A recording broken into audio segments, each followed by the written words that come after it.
Hello, welcome back. Are you ready for part 4? I am. So is Bella.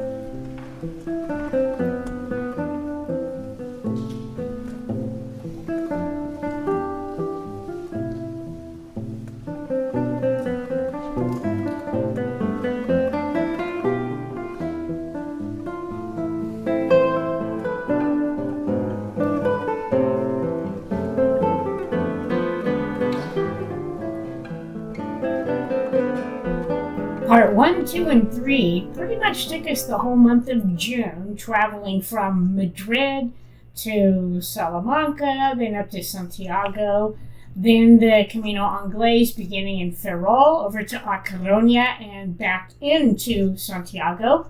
Now in part 4, we're going to be heading down to Braga, Portugal, walk out to the coast, take the Camino Portugues coastal route all the way up Portugal into Spain, and then the spiritual variant, then on into Santiago. Now this will be the third time on this trip arriving in Santiago. So let's pull out that map and take a look at the route. As you can see, Braga is in the northwest corner of Portugal, probably about 2 days walk north from Porto. The gray dots are indicating the Camino Portugues inland route. Then over on the left, you see the green dots. That is the Camino Portugues coastal route. Notice that just above Vigo, both of those routes join and become the inland route. And then a little bit higher, you'll see those red dots that kind of jet out to the left and then curve around. That's the spiritual variant. And just below Padrón, both of those trails continue on into the inland route and on into Santiago.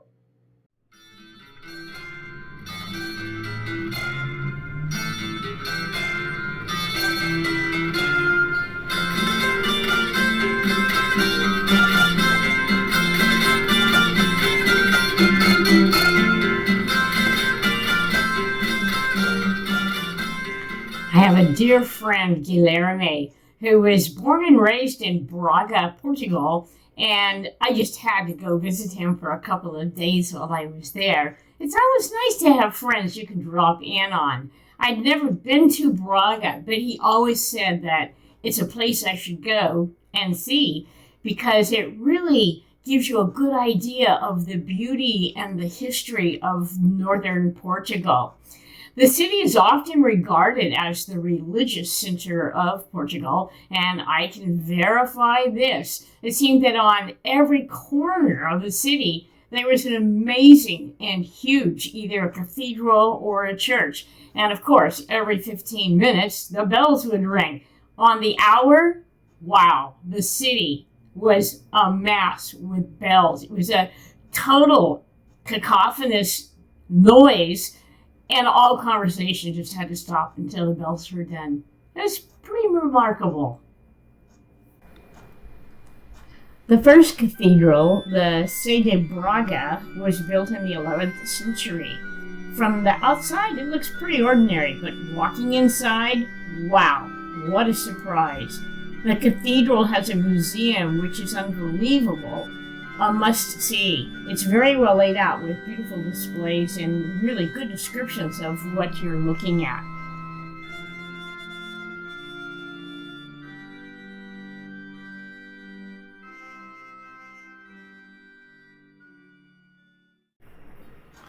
Perhaps the number one must-see when you're in the Braga area is the Bom Jesus Cathedral. This is a huge Baroque-style cathedral that's built on top of a mountain that overlooks the whole city of Braga. But most famous is the staircase that leads up to the cathedral. It's called the Stairway of the Five Senses. The whole edifice, the stairway, the cathedral, the gardens, and so forth, is all surrounded by a lovely forested area and gardens, and it's just perfect for a picnic and a bottle of wine.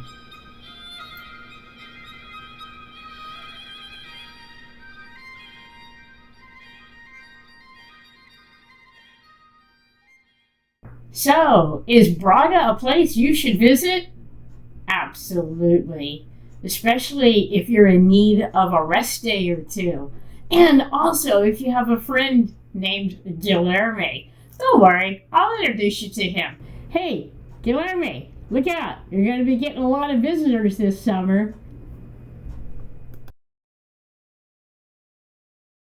After Braga, I got back on the Camino Portugues inland route and took that one all the way up to Ponta de Lima. Then I went road pilgrim cross country to Viana de Castelo, where I joined up with the Camino Portugues coastal route and then continued on north. Here are a few pictures of that lovely journey.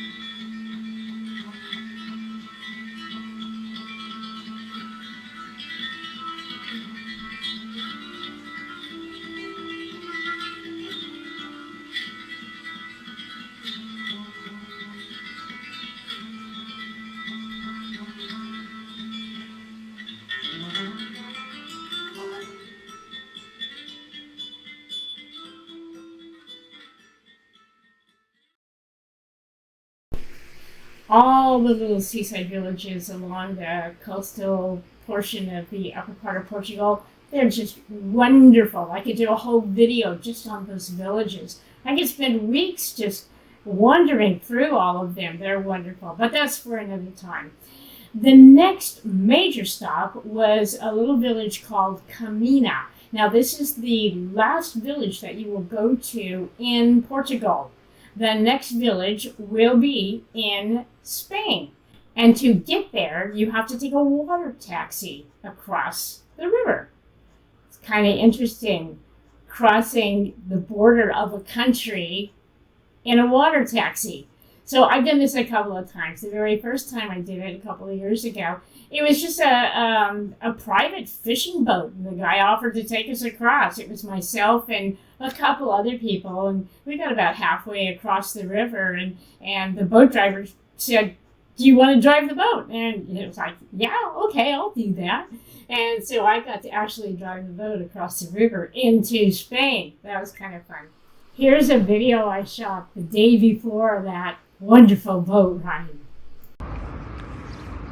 So this is kind of interesting. I guess this is like the big boat taxi that takes you from Portugal across the channel into Spain, but it's like not working right now.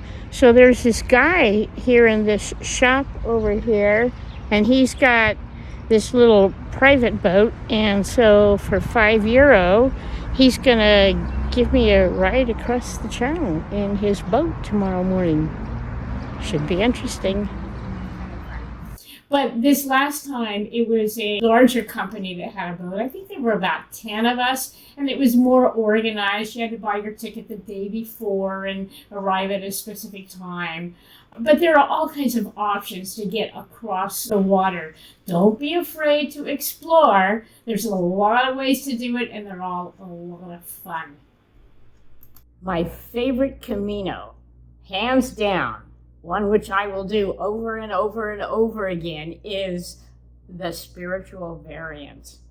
Before I get into showing you pictures of the journey, let's go take a look at the map and see where that path goes, and also get a little history behind it. It's very interesting, very beautiful, very, very worth the time to head out there and go walk it. I've walked it twice now, and will most definitely walk it many more times.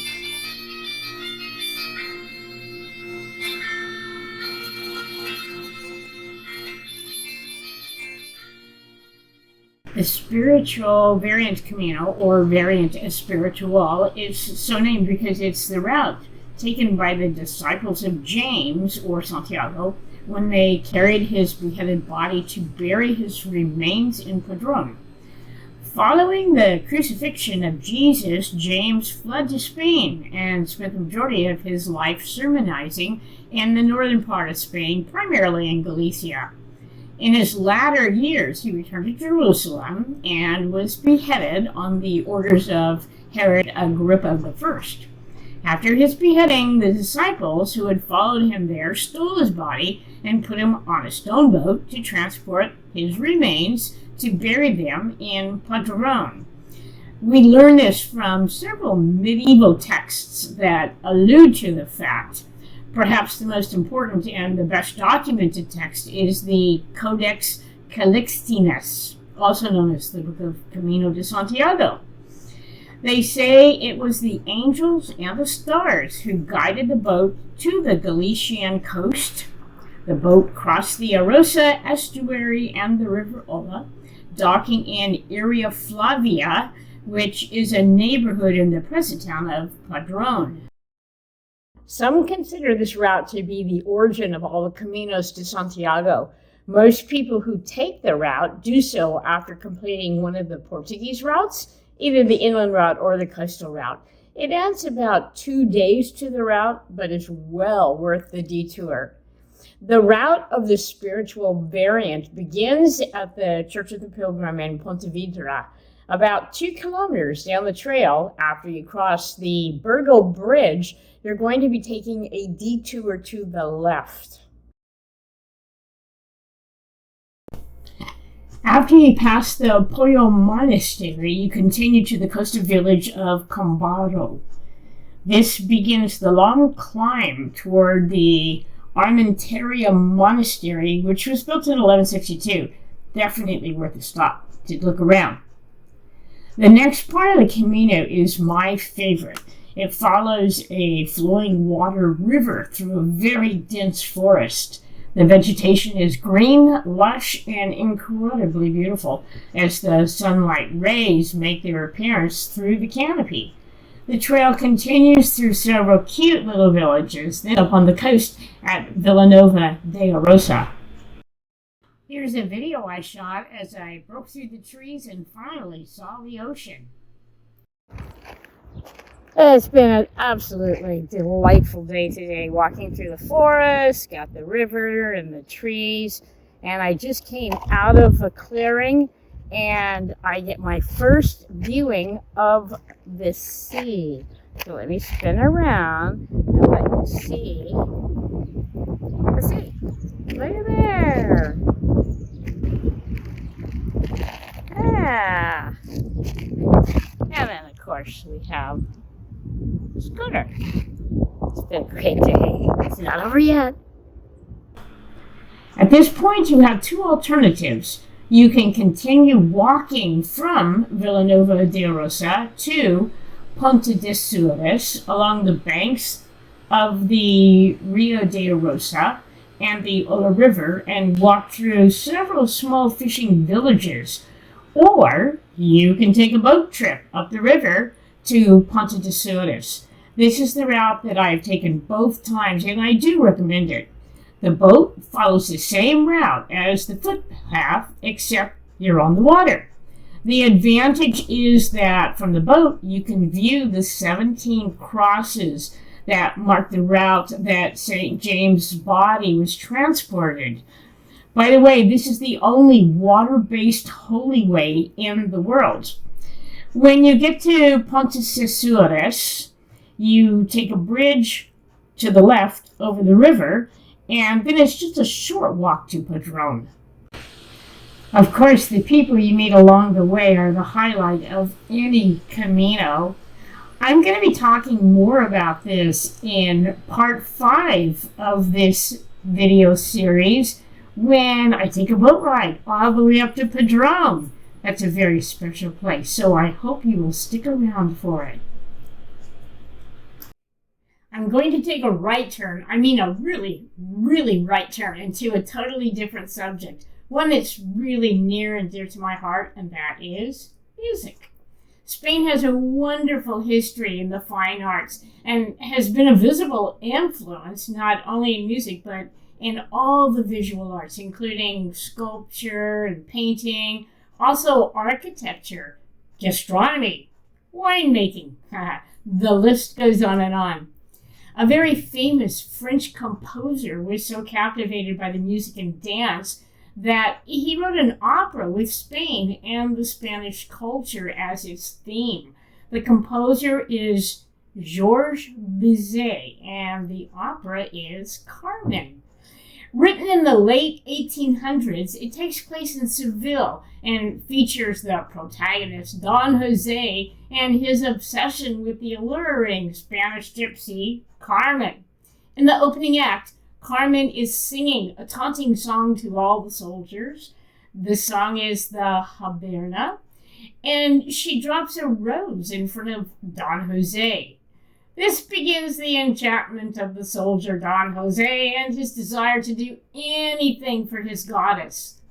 Through the magic of digital recording, my husband and I will perform an arrangement I did of the Haberna for 4 French horns. Mark is playing horn 1 and 4, and I'm playing horn 2 and 3. I hope you enjoy.